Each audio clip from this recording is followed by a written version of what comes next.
Hey, I'm Bob at ILikeToMakeStuff. Today we're going to make a panel that reduces sound reflection for audio recording.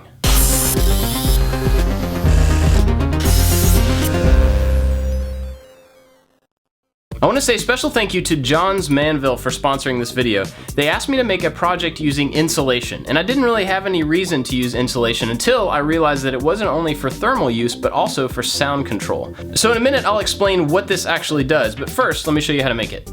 On a scrap of 1/2 inch plywood, I marked in 2 inches from each side, and at those points I drove in a finishing nail.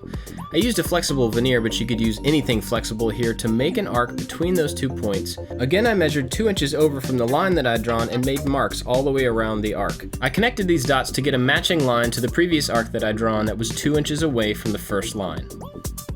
I cut out this arc with a jigsaw. I would have used a bandsaw, but this piece was a little too big to fit through, and the jigsaw actually worked out pretty well. I just had to creep up on my pencil line and get closer and closer until it was relatively smooth. Ultimately, it doesn't really matter. This is going to be covered up, and so you won't see any small variations in the line. The jigsaw does give quite a bit of tear out on the outside veneers of plywood, so I had to smooth it out with a sander. Then I traced that piece on the remaining plywood to make a duplicate copy of it. For final sanding, I went over both pieces with a flexible sanding pad to get on the inside of those curves. I cut some thin strips of 1/8 inch plywood about 15 inches long and nailed them on the front of one arc. I also put one on the back side. Then I flipped it over and attached the other arc in the same way. Once these were attached, I added some more pieces kind of evenly distributed along the back side of the arc. These are going to hold the insulation in place when I add it in just a minute. The insulation I'm using is wrapped in plastic, which is really nice, but you still need to wear a mask and use gloves anytime you work with fiberglass. So after I ripped this open, I cut off a section that was the same length as the inside of the arc that I'd created. Then it just stuffed down into the cavity that I had made, and it was a little bit longer than necessary, which is good because I wanted to make sure that it filled the space really well. I had a couple of yards of black material, so I laid it over and figured out roughly how much I needed. Then I went to cut that in half with a utility knife. This is actually a lot harder than you would expect. Fabric scissors are the way to go, for sure. So I laid the fabric over and started on one edge, using a staple gun to hold it in place. From here, I worked down the inside of the curve. Now I have zero experience with upholstery, so I have no clue if I was doing this correctly or not. It turned out alright for a first try, but it's definitely something I want to explore in the future. Basically, I just pulled it tight in every direction that I could, working it around, trying to keep all the really ugly parts down on the bottom.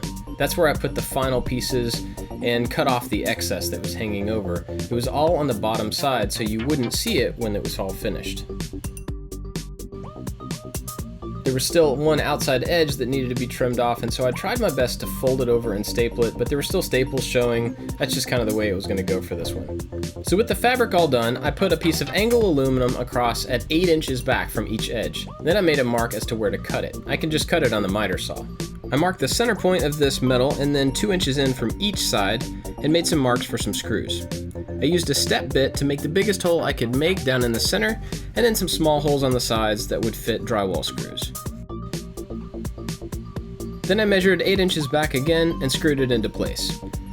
This piece just flips over on top of a microphone stand and is held in place by the microphone screwing on above it.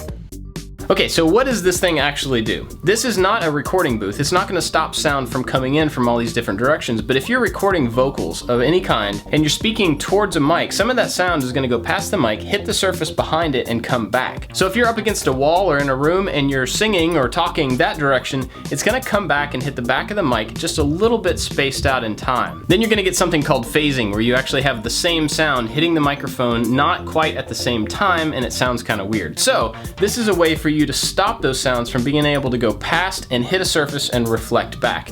It's just going to cut down on some of the sound reflection and should help the overall tone. Now that I have it in place, the one thing I would change is probably move this down a little bit so the microphone was a little bit better centered within the thing, but I don't think it's probably going to make a very big difference. So like I said, this is not a sound booth. This is not going to stop sound from coming in from different directions, but luckily I have the rest of that roll of insulation left over. So my plan is to cut that down into strips and fill the wall that's right here in between my office and my shop, and that should help cut down on some of the sound transfer that goes between the two rooms. In this case, I built that wall, so I know that it's drywall on one side and pegboard board on the other. There's nothing in between, so any insulation that I put in there is gonna help cut down the sound quite a bit. So thanks again to Johns-Manville for sponsoring this project, and they've got all sorts of insulation for all sorts of purposes. Go check them out at your local Lowe's store and you can find different materials for all your projects. If you do have some winter prep projects or insulation projects that you want to share, you can do that with the hashtag Winter Warrior, or go check out their Winter Warrior site. I'll have a link to it down in the description. And of course, I understand that not everybody does audio recording, so this particular project may not have any value to you at all.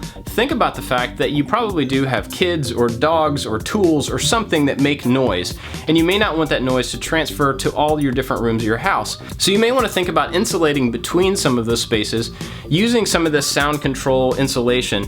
It may help just dampen the sound transfer between two rooms. I hope you like this project, and if you did, I'd love to hear about it. Please let me know in the comments below or at ILikeToMakeStuff.com. And I love it when you guys share what you're working on. People have been posting them on my Facebook page and tagging me on Twitter and Instagram. That's great. Please continue to do that because it's a lot of fun. I've got a lot of other projects of all different types that you might be interested in, and if you want to subscribe, then you'll never miss one of my upcoming projects. That's it for this one, guys. Thanks for watching. I'll see you next time.